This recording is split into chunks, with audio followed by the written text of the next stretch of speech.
Hello and welcome. I hope you're really well. How do we make sense of our trials? Some people endure dreadful trials in their lifetime and it just doesn't seem fair, whilst others seem to just sail through with so many privileges. How do we make sense of our trials with a loving God? When we look at the Bible, we look at Joseph in Genesis, and he really struggled and he suffered greatly at the hands of his own family and others. Throughout the dreadful times of trial, he remained faithful to God. It's too long for me to tell all of his story, but I'll give her just a brief synopsis because it covers chapters 37 to 41 in Genesis. To begin with, his father found favor with him and gave him a most beautiful coat, but that infuriated his brothers so much to the point that they decided to kill him. Fortunately, after a couple of different plans, they decided that they would sell him into the Ishmaelites group. So he became a slave and he was sold to an officer of Pharaoh, the king of Egypt. He was looked upon favorably and put in charge of the household. But Potiphar's wife began lusting after him, and she made a big advance on him one day, and he ran away, and she was so embarrassed that he rejected her that she screamed rape. And when she screamed rape, he was falsely imprisoned for rape charges. He suffered greatly being in prison for years, yet still God's favor was upon him, so he made the best of a bad situation. Finally, after interpreting two inmates' dreams through God only, he didn't do it by himself, he gets to interpret a dream of Pharaoh. And he's not only released, but he's actually in charge of the entirety of Egypt, because the dream was about 7 years of incredible harvest and then 7 years of incredible famine. So he was put in charge of filling up the storehouses so that they had enough over the 7 years of famine to feed everyone. When Joseph had been at his family home before he was sold into slavery, he'd had a dream, and the dream was that his brothers had to bow down to him, and they'd mocked him when he'd said about that. And I don't know how he went through all his persecutions when he was in jail and wondering how on earth that dream would come true, but it did, because all of the people had to come to Joseph to get food, and his brothers had to come to him, but his brothers didn't recognize him when they first saw him until after the second time they visited him asking for food. Excuse me. So I guess we look at that and go, well, was Joseph privileged or was he persecuted? I would personally say both. But his persecutions, he made sure that they led him closer to God, because he didn't turn away. He stayed loving God with his obedience and his devotion, and so he was rewarded. That brings me to the title of today's message, and that's Persecuted or Privileged. Joseph's devotion to God and trusting him while losing his family and freedom is nothing short of inspirational and amazing. What a powerful role model he was. Job is another one who suffered extremely, yet remained strong in his faith and persevered to flourish. Job 1:13-22. Job loses everything. Job's sons and daughters were having a feast in his home of his oldest son when someone rushed up to Job and said, "While your servants were ploughing with your oxen and your donkeys were nearby eating grass, a gang of Sabaeans attacked and stole the oxen and your donkeys. Your other servants were killed, and I'm the only one who escaped to tell you." That servant was still speaking when a second one came running and said, "God sent down a fire that killed your sheep and your servants, and I'm the only one who escaped to tell you." Before that servant had finished speaking, a third one raced up and said, "3 gangs of Chaldeans attacked and stole your camels. All the other servants were killed, and I'm the only one who escaped to tell you." That servant was still speaking, and a fourth one dashed up and said, "Your children were having a feast and drinking wine at the home of your oldest son, when suddenly a windstorm from the desert blew the house down, crushing all of your children and I'm the only one who escaped to tell you." When Job heard this, he tore his clothes and shaved his head because of his great sorrow. He knelt down on the ground and then worshipped God and said, "We bring nothing at birth, we take nothing with us at death. The Lord alone gives and takes. Praise the name of the Lord." In spite of everything, Job did not sin or accuse God of doing wrong. But that was not the end of it for Job's trials, because Satan had believed that he could stop Job from honoring God if he struck him down physically. So in Job 2:4-6, Satan answered, "There's no pain like that of your own. People will do anything to stay alive. Try stroking Job's body with pain and he will curse you to your face." "All right," the Lord replied, "make Job suffer as much as you want, but just don't kill him." Satan left and caused painful sores to break out all over Job's body from head to toe. Still, Job loved God. He was such a faithful servant that he honored him after losing so much. He knew that his persecutions were painful, but his love for God and his faith that God had something far better in heaven was worth the trials. We read in the end of Job, in Job 42:10, after Job had prayed for his three friends, the Lord made Job twice as rich as he had been before. Then Job gave a feast for his brothers and sisters and for his old friends.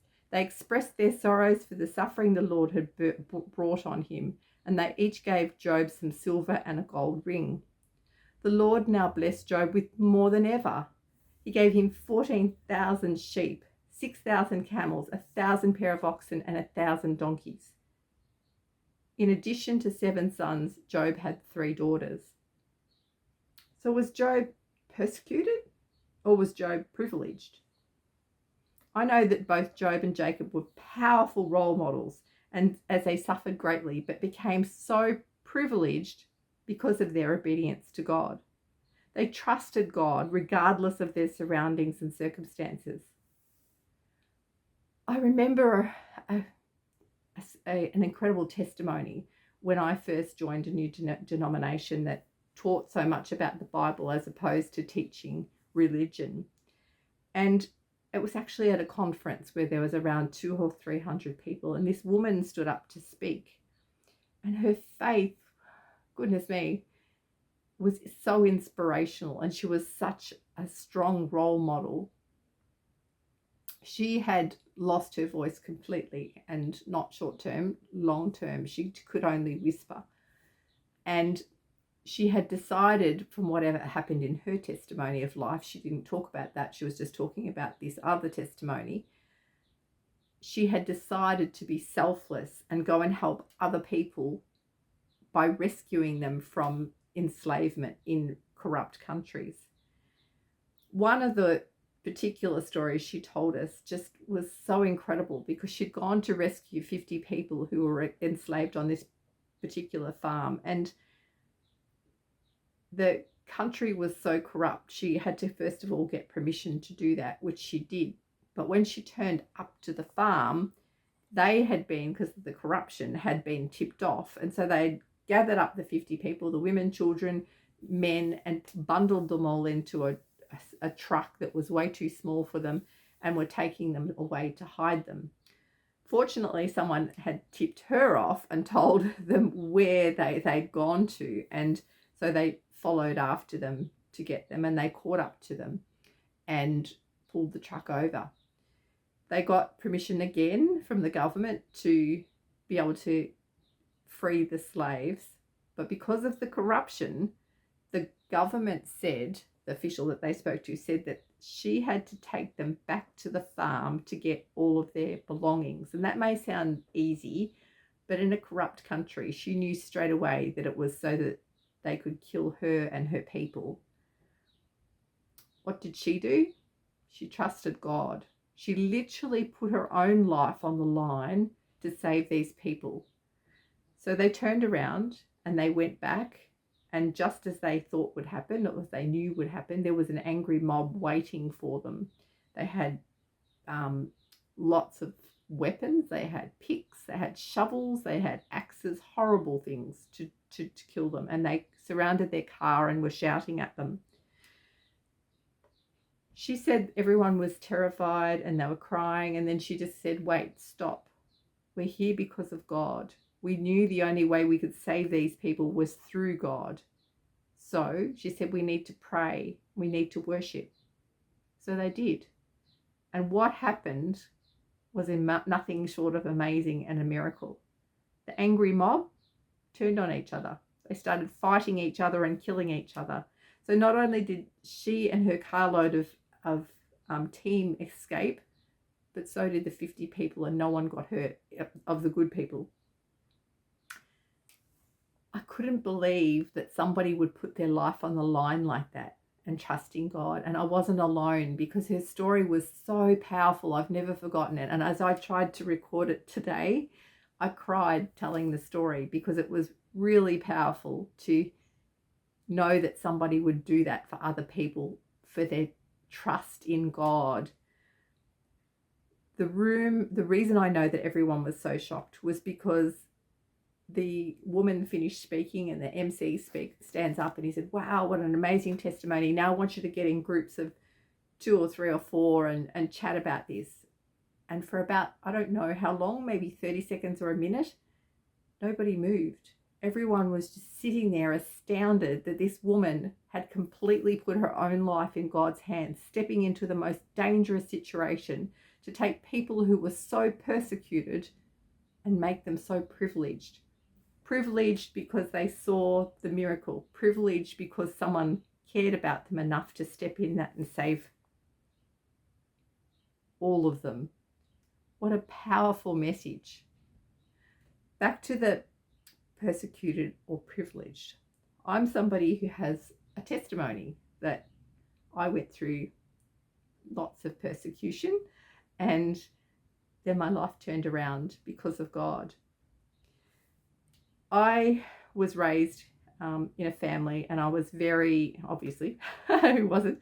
I was very shy and very, very anxious. In fact, so much so that when I was 4 years old, my auntie told my mum she needed to take me for a mental assessment on my development, because I couldn't speak.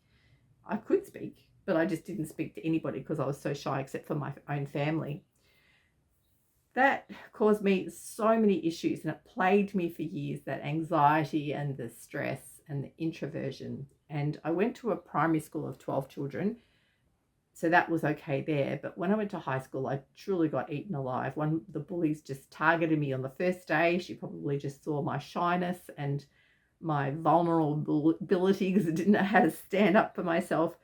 And yeah, she did terrible things. She even targeted my friends and told them if they were mean to me that she might let them into her popular group. So when they did that, I didn't know a soul, and I was just so empty as it was. And for the first time in my life, that was when I first thought about taking my own life. I was only 14 years old. Praise God, I made one friend, and she used to talk to other people, but nobody knew my name even, because I was so quiet. But she helped me a lot in that I had somebody to talk to. But when she was away, I was just totally lost.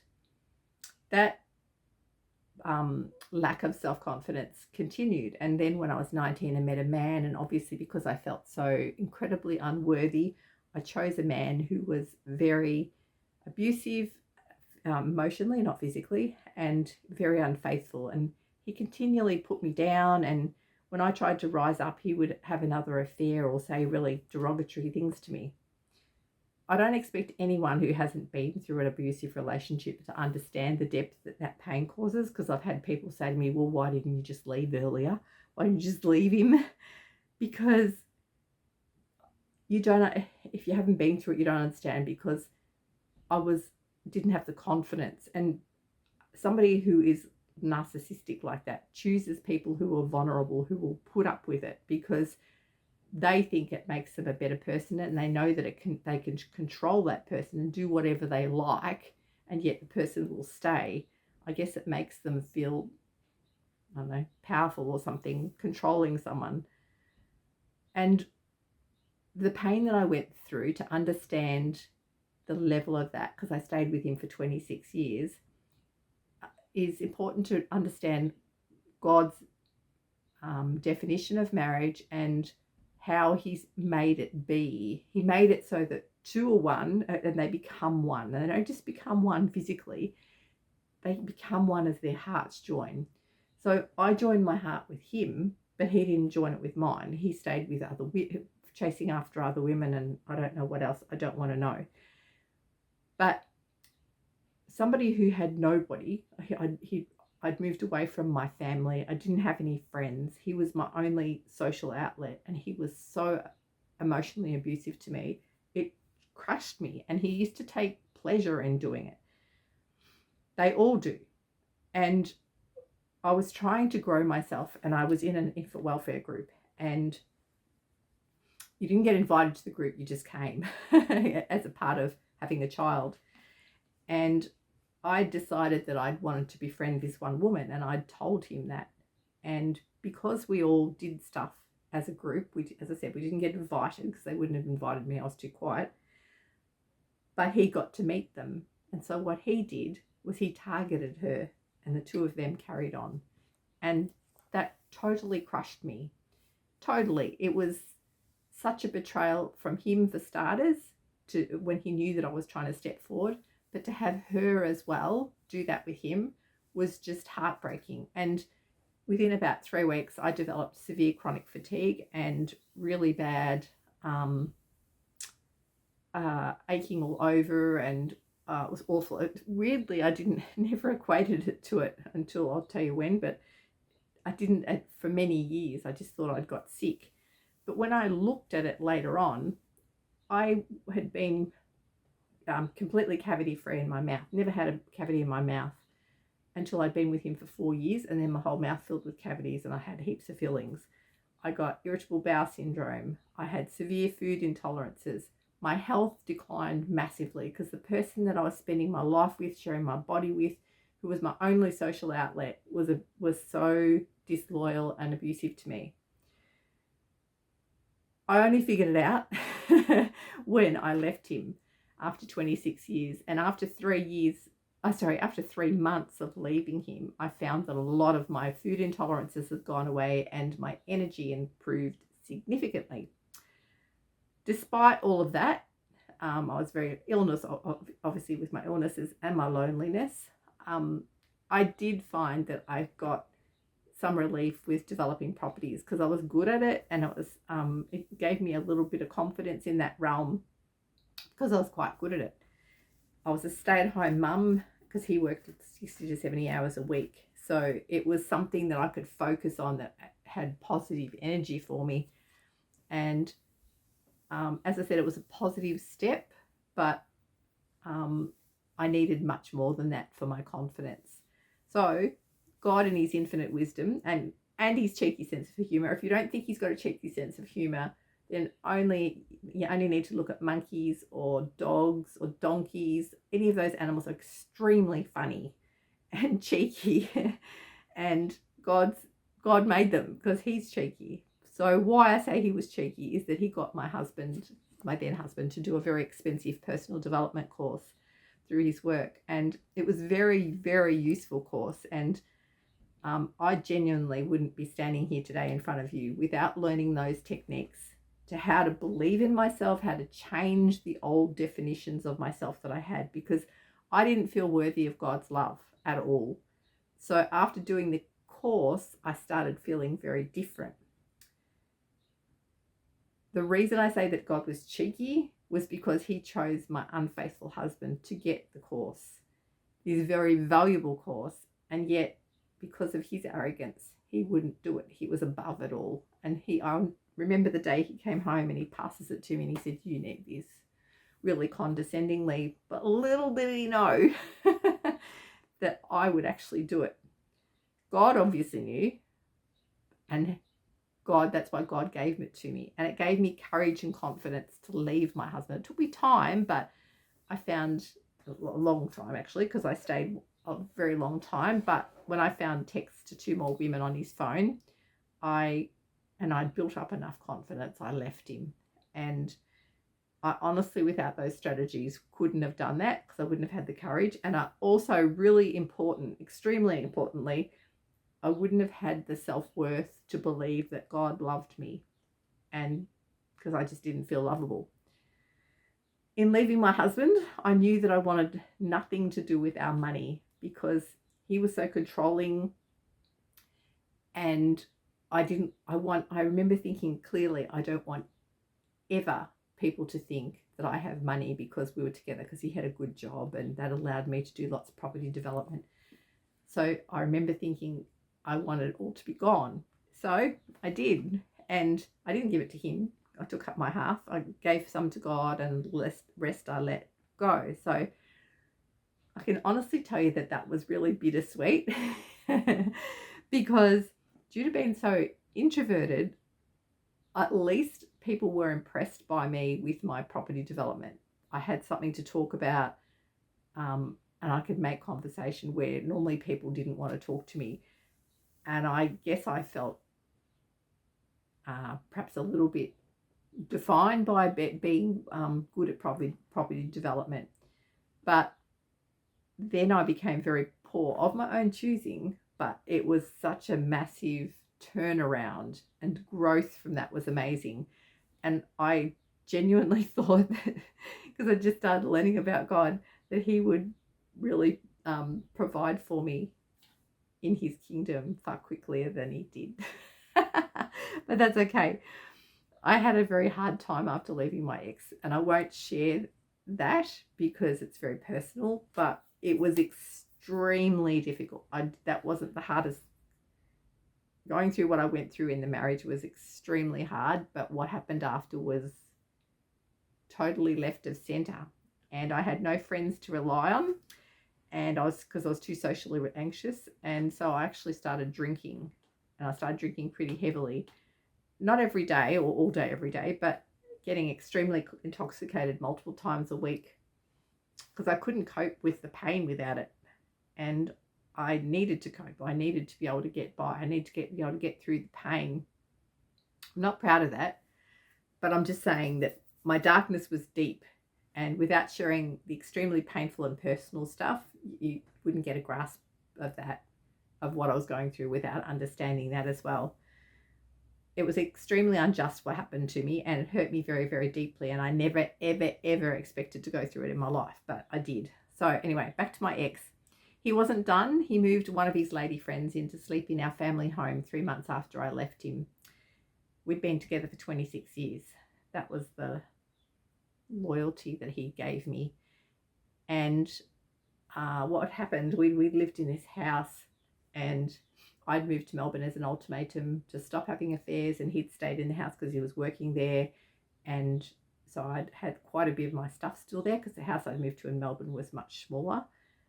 And anyway, what he did after I moved out was that he allowed, because we were selling the property because they were breaking up and I wasn't doing the development with him, he allowed the developer, who was on a 12-month settlement, to lock up my goods in the shed, put a new padlock on it, and they both had a key, and to also rent the property out illegally, to not to him, to the developer himself, to the developer, advertise for a client, for a tenant, got a tenant through the real estate agent that I used to sell the property. Totally illegal. But he did it anyway, and I found out by my beautiful son, through God telling him to see, and he saw the advertisement, and so I found it before he got the rent. But I didn't get the rent because then the developer claimed that it was his money. So we went to a lawyer who I had given a lot of money to over the years, because we'd used them for our developments and our properties and our wills and everything. And they did some work, charged me $3,500. I didn't get any money back yet. Then after 12 months, the lady who was handling it rang me, and she said, I'm really embarrassed.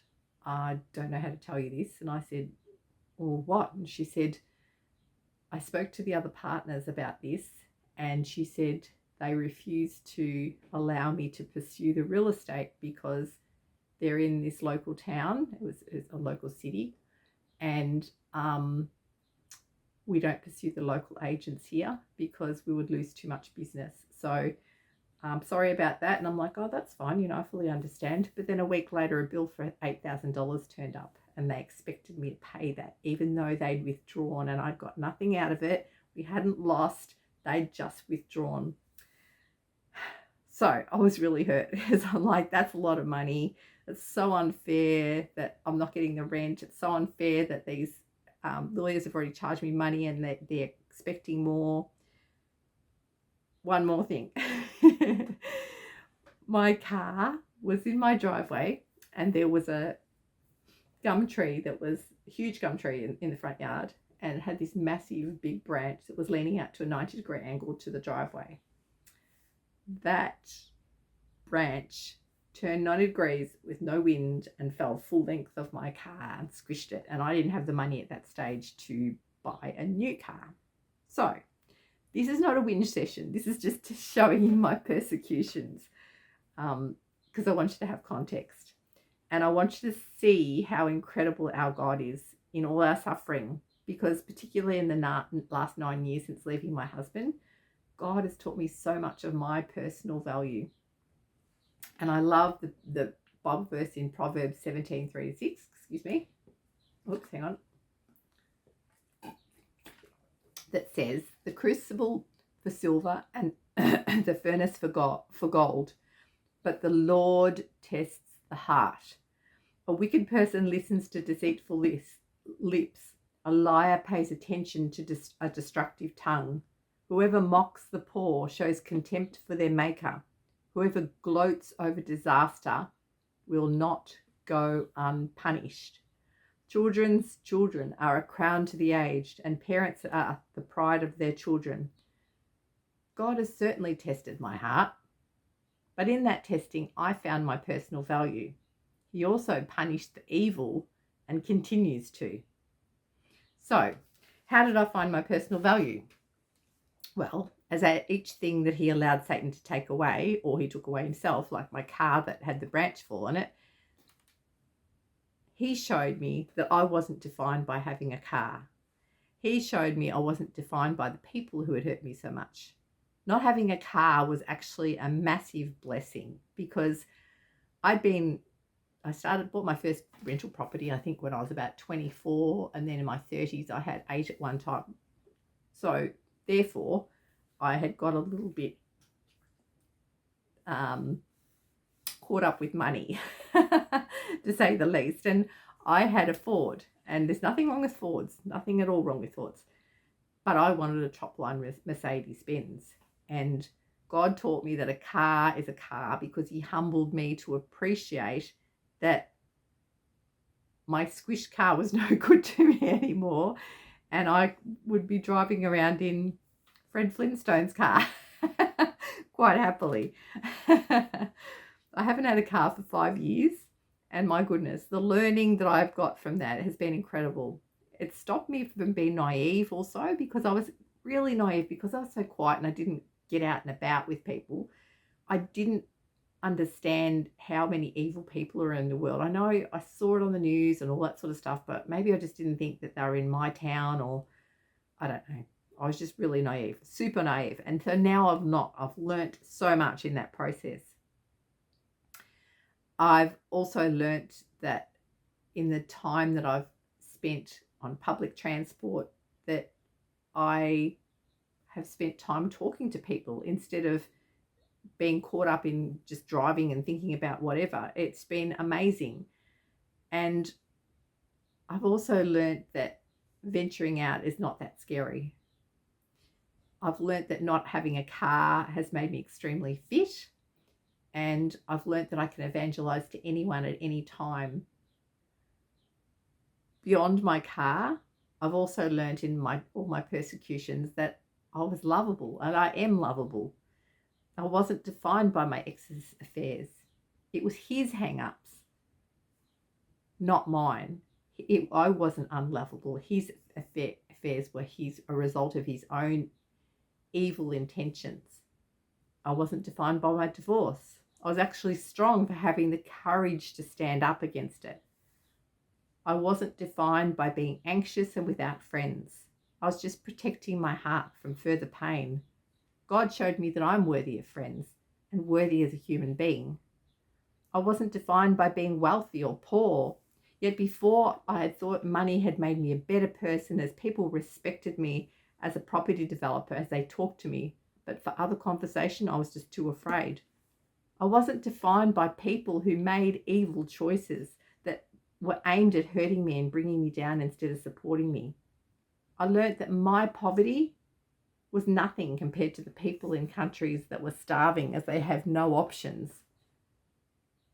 Then I started to make friends 7 years ago, and I was going out and having lots of fun and adventures, and I felt really worthy because I suddenly had friends. Then God allowed or caused, produced, whatever, COVID, which isolated me, and I learnt that friends don't define me either. The very painful personal things that I didn't tell you taught me that I have become a positive role model of courage, strength, determination, and sticking to your morality. I learnt that the proverb that I just read that says, whoever gloats over disaster will not go unpunished. The evil developer who purchased my property and leased it out illegally, the real estate agent involved, and the lawyers that were only interested in feathering their own nest, not protecting me as their client, were very dishonest and got taught a lesson by God. The developer was very greedy, and he changed the subdivision from the approved 10 lots that we'd started to 17 blocks. Yes, 10 to 17. They were tiny, and in the place that it wouldn't work because people are used to space. So he couldn't sell the blocks. And I'm not gloating, but on my birthday, on my birthday, God had it that the sale of the property came up because the lender was selling it because the man had gone broke. More than that, he owed other people money, because I found it in the Section 32. And more than that, he was being taken to court for something unjust he'd done to people who had bought property. As it was all subdivided up, they bought the house that we'd lived in, and he'd done something dishonest. I didn't find out what, but I just found that he was being taken to court. As for the lawyers and the real estate, God made me stand up to them. The estate agent's wife got wind of what had happened because I had gone crook at him. I'd really got into him about it, being so dishonest and doing the wrong thing. And he'd gone home to whinge to his wife, and she'd gone really through him and told him that he was very dishonest because he wanted the sale of the 17 blocks. So she made him ring me and apologise. The big lawyers that I actually stood up to them. I stood up to her because she sent me the $8,000 bill, and when I rang her about it, she's like, well, you owe it to us, like as if she was mightier than me. I said, you withdrew. You withdrew. You didn't lose. You just withdrew. I'm not paying for something you haven't done for me. As for my ex-husband, I saw the respect that he lost from other people when they found out what he'd done. And I also saw that he was extremely hurt that I finally had the courage to leave him. Clearly, God was with me all the time. And the Psalm 34 is a strong example of that. It says in 19 to 22, the righteous person may have troubles, but the Lord delivers them from them all. He protects all his bones, but not one will be broken. Evil will slay the wicked. The foes of the righteous will be condemned. The Lord will rescue his servants. No one who takes refuge in him will be condemned. So the very painful persecutions that I experienced, I wouldn't change one thing, as they gave me the courage to stand up and be a strong and courageous woman. God has been with me always, but after leaving my husband, he showed me things I've never experienced before. That only occurred as God, in his infinite wisdom, connected me literally 2 weeks before I left my husband into a church that preached like I'd never heard before. They were filled with the Holy Spirit, and they preached only the word, not doctrines or religious rubbish.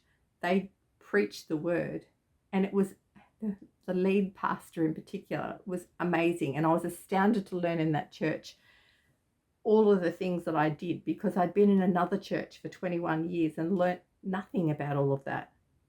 In the new church, the lead pastor's preaching and seeing the people filled with the Holy Spirit at altar calls made me start craving God's love, even more than from the story of that woman that I told you about. Instead of me fearing God and not trusting him. That changed me so much, as I saw God is real and he reached out to me personally. To get the blessings, I found that the more that I turned away from sin and stopped making excuses, the more God responded. I also took steps of faith well outside my comfort zone, things that terrified me, like it mightn't terrify you, but I crewed on a yacht and I was terrified of deep ocean water, terrified of yachts. I'd been on one at 13, terrified of men, and it was a very male-dominated sport, and terrified of sporty people, because it was the sporty people that bullied me at school. But the song Oceans by Hillsong, if you listen to that song, I just took it literally. So I went out and did that. Another thing I did was 3 years ago, I gave away most of my furniture and belongings. I just put it out in the nature strip, because the Bible says, give up everything and follow me. It was really hard. I'm not going to deny that. I just put stuff out in the nature strip, and I thought, well, if people don't take it, I don't know what I'm going to get in trouble from the council, but they did. And then as they took more, I put more. And it was hard. One thing I love seeing go was my dining setting, because the lady across the road was from a very abusive marriage, and she was in a tiny little unit with 2 big grown boys, and they had such low self-esteem that one had dropped out of school, and one was really struggling, not turning up to school because he got bullied so much, and she didn't have any nice things. So it was so nice to see that she got that. Makes me teary talking about it. But I can tell you from me taking those steps that God responded. Not in the instant like that I was hoping, but over the past 3 years, since I've given away my goods, the growth that I have experienced is absolutely profound. It's been growth on steroids. I'm not on steroids, but it's just the analogy. I put his love over everything else, and it's been so worth it. I honestly cannot believe how God has healed me over the past 3 years. He's put me in situations that I would never have experienced on my own if I hadn't given away my money and my goods. And in those situations were the ones that were causing me massive emotional pain. Some of the issues I knew very clearly that I needed to heal, but I had no idea how to heal them, or I'd been working on trying to heal them and nothing was working. It was getting worse. But when God forced me into those situations and gave me such courage through all the things that I had to do, it changed my heart and it broke the chains that had been holding me back. I had to participate though. I had to be active. God just didn't wave a magic wand. The same as with Joseph, the same with Job. They had to go through their persecutions, but they had to stay active in their faith. God wants to help all of us, and he hates people being hurt. So much so that when others hurt us, it hurts him. How do I know that? Because it says so in the Bible. Numbers 5:5, the Lord said to Moses, tell the Israelites, when a man or a woman does something wrong to another person, that is really sinning against the Lord. Let me read that again. The Lord said to Moses, tell the Israelites, when a man or a woman does something wrong to another person, that's really sinning against the Lord. That puts being hurt by others, and for that matter, hurting others, in a whole new context, doesn't it? God sees all. So evil people who are jealous or nasty or conceited or adulterous or greedy that hurt us are actually hurting God. And that's very significant. God is angry at those doing wrong and wants to heal those that evil has harmed. 2 Kings 24-6. Before Isaiah had left the middle court, the word of the Lord came to him. Go back and tell Hezekiah, the ruler of my people, this is what the Lord, the God of your father, David says. I have heard your prayer. I have seen your tears. I will heal you. On the third day from now, you will go up to the temple of the Lord, and I will add 15 years to your life. And I will deliver you from this city from the hand of the king of Assyria. I will defend this city for my sake and for the sake of my servant David. James 1:12. Blessed is the one who perseveres under trial, because having stood the test, that person will receive the crown of life that the Lord has promised to those who love him. He cares about every one of us. He cares about you. Trials are for a multitude of reasons, but how we define them has differing outcomes. Trials are to test us and to give us an opportunity for growth. Trials are our greatest learning, and they strengthen us to know that what we are really capable of. Without trials, we would just become complacent and fair weather worshippers. We would just think God is Santa Claus. Yes, God gives lots, and he's extremely generous, but he expects obedience and worship in exchange. Our country is a strong example of complacency. Our churches used to be revered, and people gladly tithed large amounts to build places of worship with top international craftsmen and building materials, yet now they're being sold off due to low attendance. We have marriage that is legally unaccepted and outside of God's rules, amongst many other things. It's sad to see people selling themselves to Satan in the name of fun or popularity. I know they are not remotely privileged, as none of that fills their heart. My trials were extremely painful, but they were so important, and I would genuinely not change any one of them. God was able to demonstrate his power and love through my trials, and I believe that I am now a powerful testimony for other people to hear. As for the woman who risked her life trusting God, and I wondered how she got such strong faith, I can honestly say that now I understand. Now I do things that I would never have considered before, as I now trust God. My trials have taken my courage to levels that I as a human couldn't have done without my faith in God. I now speak to groups of people who are angry people, and I speak to them about God, and I've had people surround me being really angry and condescending me, and yet I stand with courage and faith because I'm filled with the Holy Spirit. I talk to homeless people and have long conversations. I share my story with people on buses and trains and venues, on the streets, everywhere. Yet I was so anxious socially only 7 years ago and had terrible difficulty swallowing. I can honestly say that in the past 9 years, I've changed beyond what science even says is possible. All of my school reports said that I was unconfident and a follower, and I hated that. Now, without being conceited, I get told many times by many and varied people that I am a strong and confident woman. If you only knew how astounding but amusing it is to me, as I was the quietest mouse. If I said to somebody, oh, that's a pretty blue top you're wearing, and they said, it's not blue, it's green, or it's aqua, I go, oh, I'm sorry, it is too, even if it wasn't, if it was clearly blue. And I was continually saying, I'm sorry, and people would be saying to me, why do you say sorry all the time? The truth is, I was sorry for being in their presence. I was sorry that they had to put up with having me around them, because I had such low self-worth. Interestingly, in 2011, I studied psychology, and in there I had to do a introversion, extroversion psychometric test, and I didn't want to do it because I didn't tell them that because I was too shy, but I had to do it. And so I did it and came up extremely introvert. 2011, remember?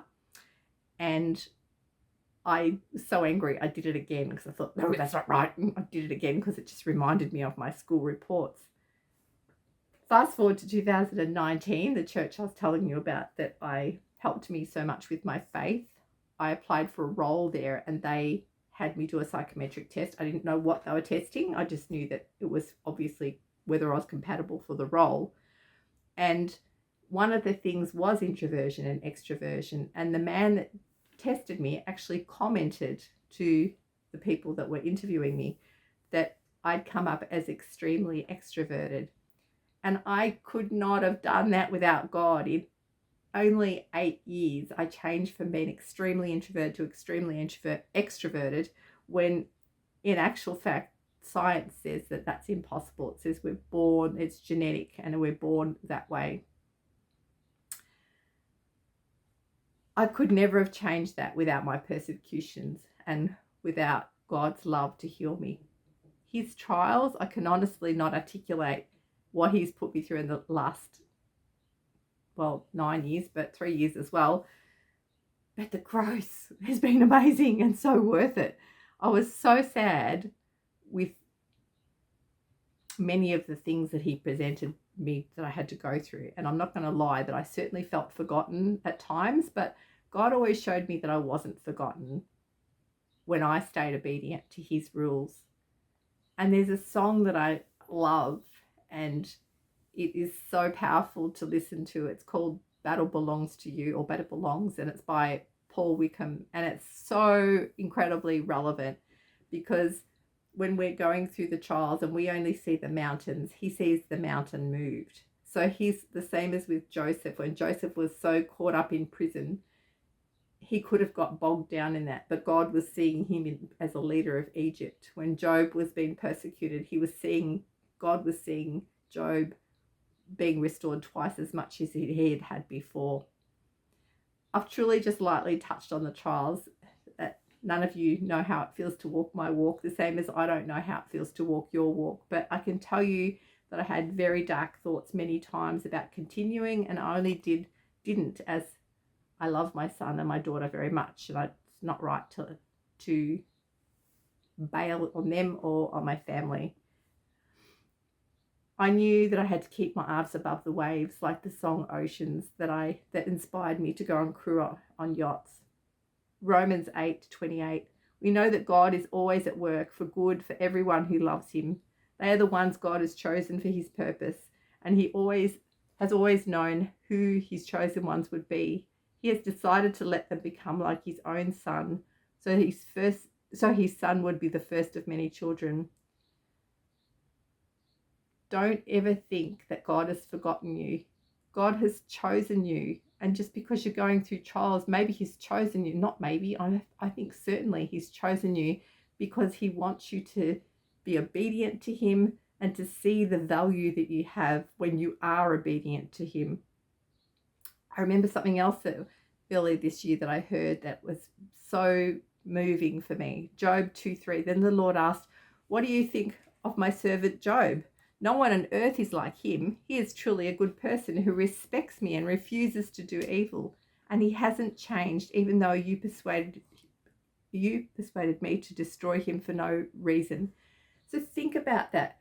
When you're going through your trials, Satan's probably saying to God, "Yeah, they're not going to stick by me." Prove him wrong. Prove him wrong and honor God and make God proud of you. And so God's bragging to Satan about you. Maybe your trials are a blessing and making God proud of you. I have no doubt they are. And that puts a whole new light on it. We need to help others and help each other as everyone goes through trials, and maybe we can be the ones to make them that turn that into a privilege, like that lady that I told you about with saving the people. And this verse epitomizes what I'm talking about. Matthew 25:34-40. Then the king will say to those on his right, "Come, you who are blessed by my Father. Take your inheritance, the king prepared for you since the creation of the world. For I was hungry and you gave me something to eat. I was thirsty and you gave me something to drink. I was a stranger and you invited me in. I needed clothes and you clothed me. I was sick and you looked after me. I was in prison and you came to visit me." Then the righteous will answer, "Lord, when did we see you hungry and feed you, or thirsty and give you something to drink? When did we see you a stranger and invite you in, or needing clothes and clothe you? When did we see you sick or in prison and go visit you?" The king will reply, "Truly I tell you, whatever you did for one of those least of those brothers and sisters of mine, you did for me." When we are all suffering, God is feeling our pain. When we are helping people, we are helping God. Think about that for a moment. When you're in your darkest despair, he's feeling that sadness. When you reach out to somebody and pour love on them and evangelize to them, you're actually loving our beautiful God as well as the person in despair. Sorry, you're loving both. We will all suffer persecution in our lives, and so much more as we lean in and are obedient to God. Satan always wants to try and stop us leaning into God's rules. So when people give up and think life was easier when I followed Satan's rules, then Satan wins in destroying your life and your eternity. 2 Timothy 3:12. Indeed, all who desire to live godly, live in Christ, will be persecuted. I'm a strong woman now because of my trials. Because of my trials, and that gives me strong empathy for others' trials. Gives me perseverance for those who don't know God, and it gives me strength to share his word to help others to fight Satan and know that he has no power unless we give him the power by feeling a victim. Are you hurting? Do you feel persecuted and forgotten? Don't. Know that our precious God is always caring about you, and he's always wanting to help you and always wanting to grow you. He always wants to help you through your trials. I share this Bible verse, Ephesians 6:10-8. Ephesians 6:10-18. Finally, be strong in the Lord and in the strength of his might. Put on the armor, the whole armor of God, that you may be able to stand against the schemes of the devil. For we do not wrestle against flesh and blood, but against the rulers, against the authorities, against the cosmic powers over this present darkness, against the spiritual forces of evil in the heavenly places. Therefore, take up the whole armor of God, that you may be able to withstand in the evil day, and having done all, to stand firm. Stand therefore, having fastened on the belt of truth, and having put on the breastplate of righteousness. Put on the armor of God and reciprocate the relationship that he wants to give you, the absolute love that he wants to give you. Don't get caught up in the trials. I know that's easy to say because I've been through it, but stay focused on what his promises are to help us. He loves you. He will help you and he'll heal you. But remember also 2 Peter 3-8. Do not forget one thing, dear friends. With the Lord, a day is like 1,000 years, and 1,000 years like a day.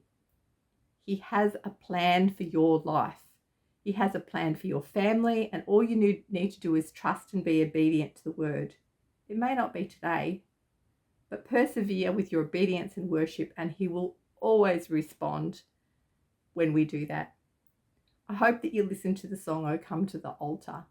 And I hope you listen to Oceans by Hillsong and also Battle Belongs. Now I'd like to pray for you as you go out into your week. Dear God, thank you so much for your incredible love. Thank you that you show us through our persecutions that there's absolute privilege at the end.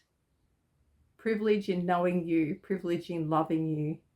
I pray for anyone who's hurting at the moment. I pray for anyone who's in an awful situation in their life. I pray that you show them the light. I pray that they open their heart to you. Thank you so much for helping us. Thank you so much for making us privileged by being loved by you. Amen. See you next time.